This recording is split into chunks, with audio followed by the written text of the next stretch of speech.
Hi అండి. అందరూ ఎలా ఉన్నారు? బాగున్నారా? ఈరోజైతే గోంగూర, కాబూలి శనగలు కర్రీ చేశానండి. చాలా అంటే చాలా సింపుల్‌గా, టేస్టీగా చేసేసుకోవచ్చు. మసాలాలు ఏమీ ఏయకుండా చాలా టేస్టీగా చేసుకోవచ్చండి. గోంగూర, శనగలు 2 చాలా మంచివి.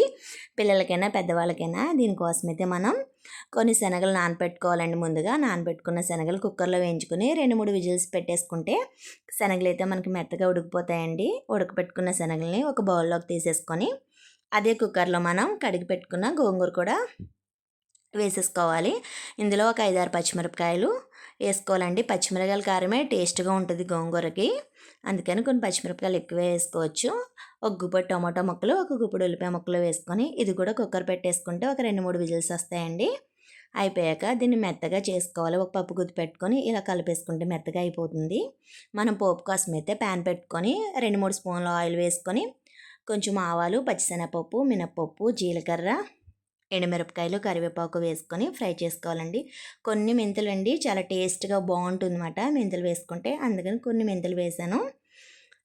తర్వాత కొంచెం ఇంగువ అండి టేస్ట్ బాగుంటుందన్నమాట.